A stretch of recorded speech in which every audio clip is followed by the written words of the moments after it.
Hey guys, this is Kristen. You are watching on or listening to High on the Holy Spirit. This episode is regarding what this month is the awareness month of, which is child abuse. So you're going to get a little bit of my story and a little bit of what I'm trying to do to raise awareness. So stick tuned after this introduction, and I will see you, or you'll just hear me on the other side.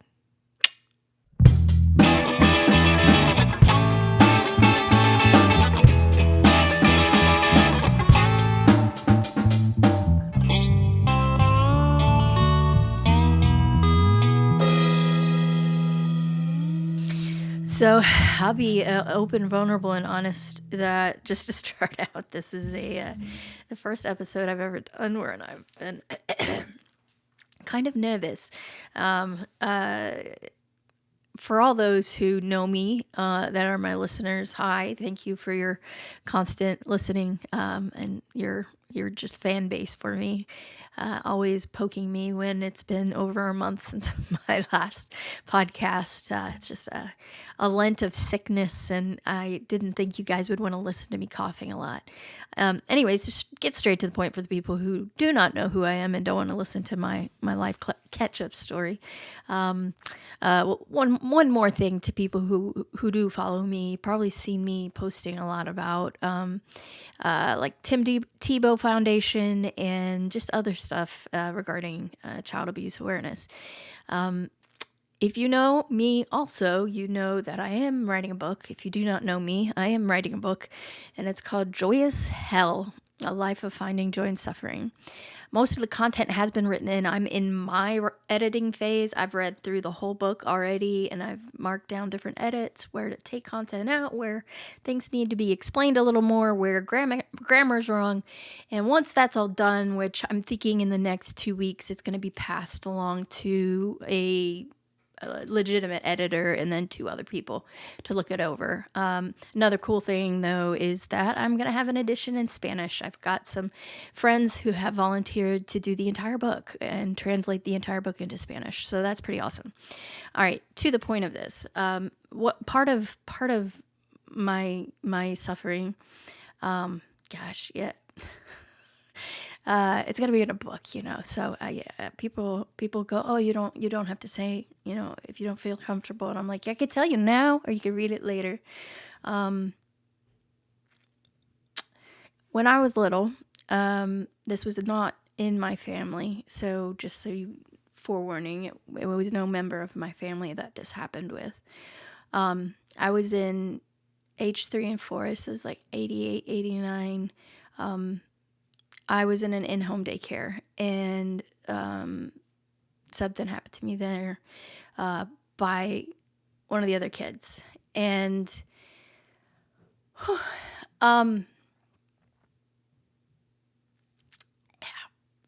I didn't think this would hit me like this, recording it. I haven't been emotional about this. And I tell this story all the time. I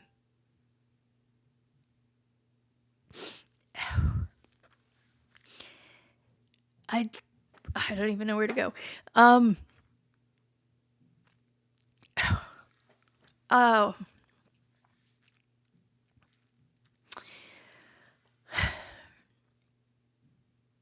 I never told my family. I never told my parents. I never talked to them about it. I never wanted them, especially my mom, I didn't want them to blame themselves for it. And I carried it by myself my whole life. And like I said, I was 3 or 4, and I'm 40, almost 41. And I didn't really get it affirmed that I was even in a certain place to where this could have happened. I never wanted to tell my parents. I never wanted to talk to them because I never wanted to risk the chance for them to say, you were never in an in-home daycare. You were never in a place this could have happened. Because over the years, and outright, I give them grace. I had a lot of therapists and psychiatrists and psychologists tell me that these very vague childhood memories were false memories and that it never happened. And the reasons they gave was that I, to them, did not show the typical signs of abuse, PTSD signs. And I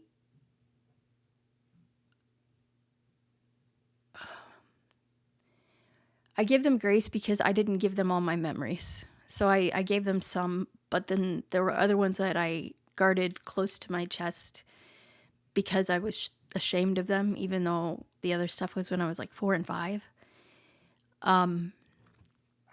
But in 2019, I was in a group therapy session where I finally had a therapist. So this is me at almost 35, right? 34, if I could do my birth year math, right?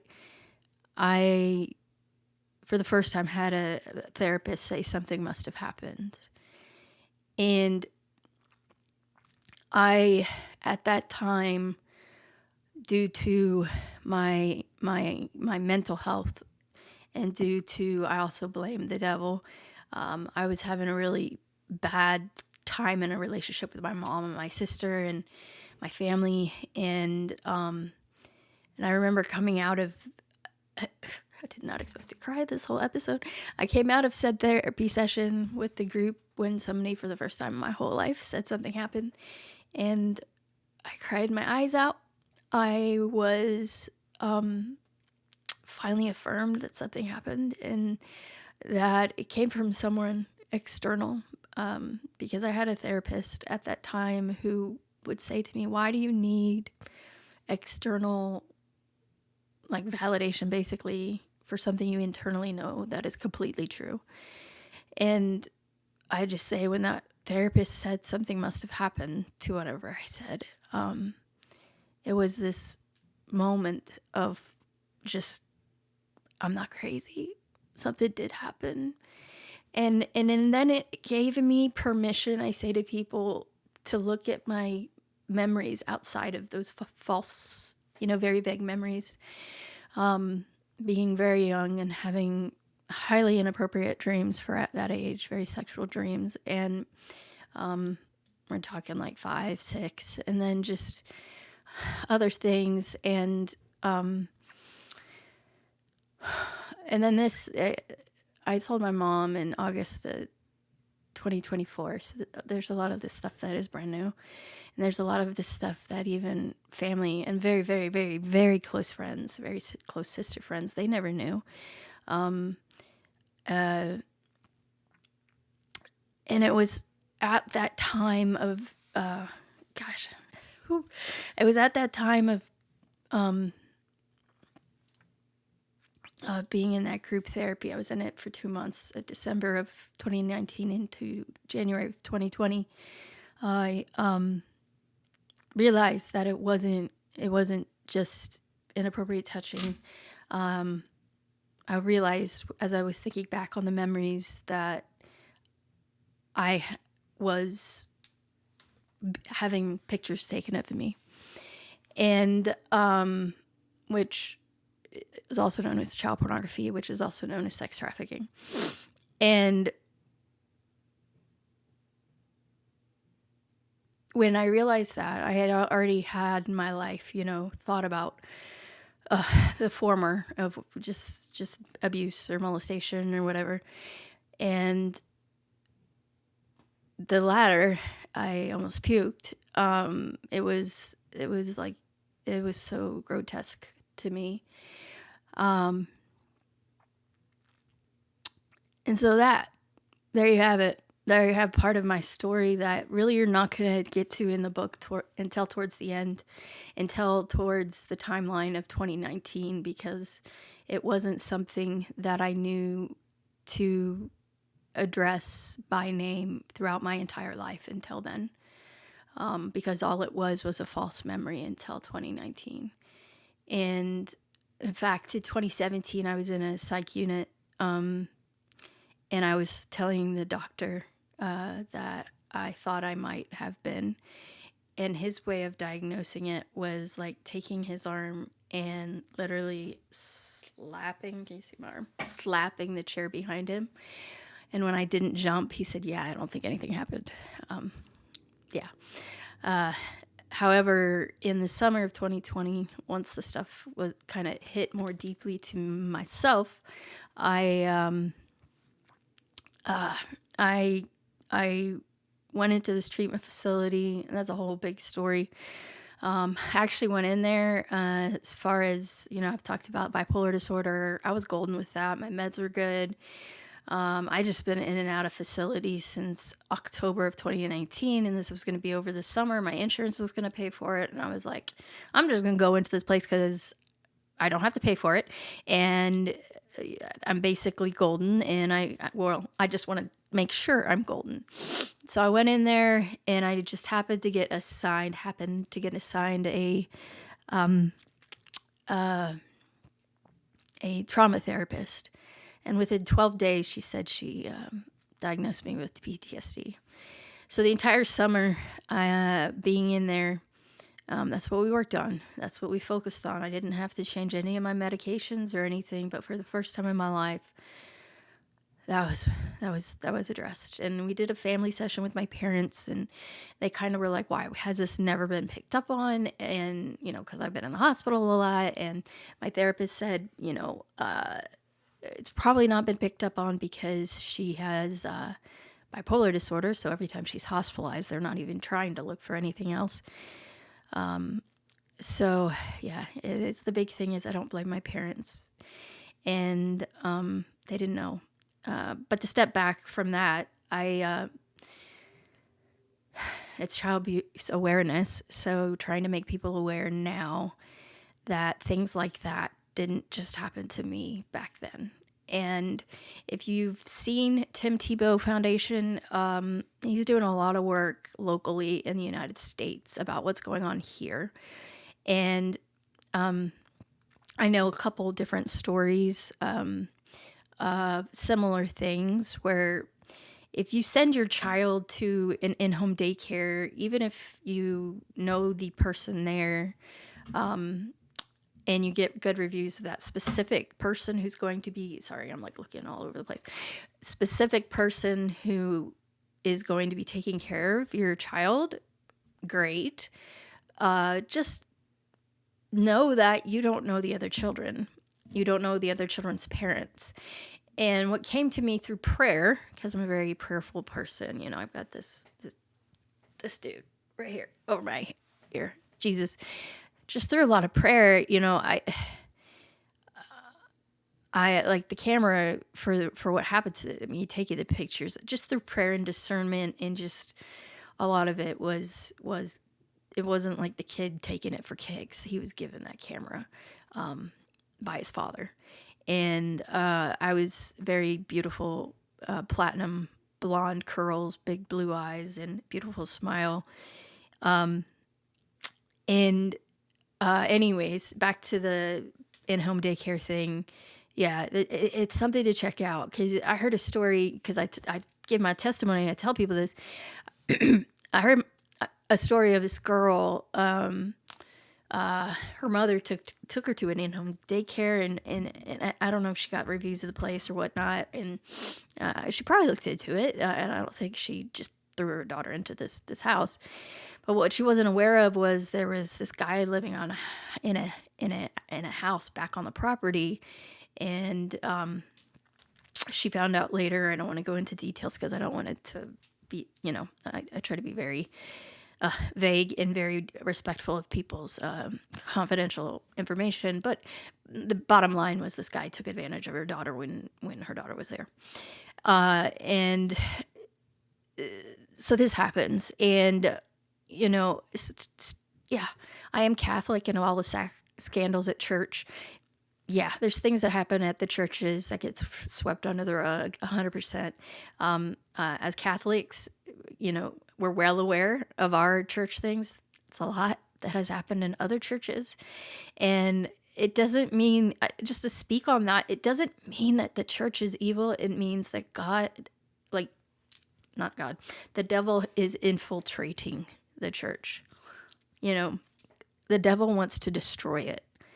So he's putting people who have evil intentions into places where he can demonstrate evil within the church, which makes people from the outside, equivocate the church with evil.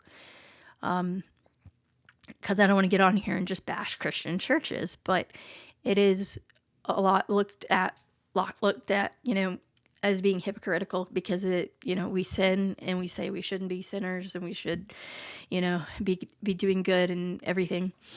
I feel like I'm going on a tangent, but there's been a lot of different places. There's been churches in my area that had really bad things going on with groups of kids and fathers in the area, and that was so devastating to the area I live in when that was found out. And then, listening to Tim Tebow talk about these different children, people think it's out there. People think it's not in this country. It's just the kids that are taken to Mexico or Europe or Indonesia, or, any of just elsewhere in the world. Whereas it's going on here in America, in your neighborhood. And unfortunately, as he says, and I knew, typically the main culprit is biological fathers. It's hard. It's hard to live with once you've experienced it, and it's hard to watch other people who have experienced it, who struggle and suffer because of the heinous acts that were acted upon them.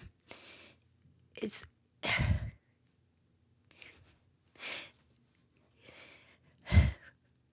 because I've gone through what I've gone through, and I've shared what I've shared, the stories I've heard are so many, and it's so hard when I hear them from people I know and love, because they're your friends or family, no one's protected from this just because they're special. And gosh, I talk about this all the time and don't cry, and now I'm recorded and I'm just a mess. I don't know what I'm going to do right now other than this episode. I'm hoping to step out more and get more involved, because I know this is something that God has called me to do. In prayer in 2020, I remember just praying at the Adoration Chapel, and just have it, just God's voice within my soul say, I was open to suffering when I was 10, and he knew I would be. And as far as I'm Catholic and redemptive suffering and wanting to be a saint, to elaborate on that just a little bit, and I as a kid just looked at the saints and they all suffered, and if I wanted to be a saint, I needed to suffer. And I just felt within my soul our Lord say, I knew you would be open to suffering. That's why I gave you this cross, because I knew you wouldn't do nothing about it. And listening to Tim Tebow talk about, if you are following me on social media or you're not, just look up my name, at Von Clef. I'm across all social media platforms with that username. And he or just look up Tim Tebow Foundation. He has a a map of the entire United States, and it's showing every multiple IP addresses that is like sharing child. He doesn't even use the word abuse. It's the other word that sounds like grape, and images that are being downloaded. And I know back when it happened to me, it would have been a whole different process. And I don't know if I'm just a mess here today and haven't really really put across the message I want, just to be aware. I mean, when I told people about what happened to me in 2019, I had um, family and friends who, one of which was just like, I have no words, because they had no idea. No one did. It wasn't just I didn't tell my family, no one knew. I didn't tell my friends. I didn't tell anybody. And so yeah, I carried this myself for over 30 years. But God has been using it in such an amazing way, and I don't want to give you the end of my book, but God has been using it in such a beautiful way. And to really end this, find a way to help. Please find a way to help, because it's going on and on and on. And like Tim Tebow talks about, it's not in other countries, it's in your backyard, it's happening here. And we need to gain a bigger army, as he says. We need to gain a bigger army to pull down and put these people behind bars, that are doing these things, these heinous acts on kids. It's not just Epstein files. This is happening everywhere with a lot of different kids all across the United States. And I'm saying that it's all over the world, but I just want to make sure you guys know it's here. It's here. And it's not just out there. It's not just somewhere out there. I'm going to do a whole nother episode on this, but to end this, and the biggest thing for me through all of this, learning through all of this, is forgiveness. So, forgiveness. I have forgiven everyone involved.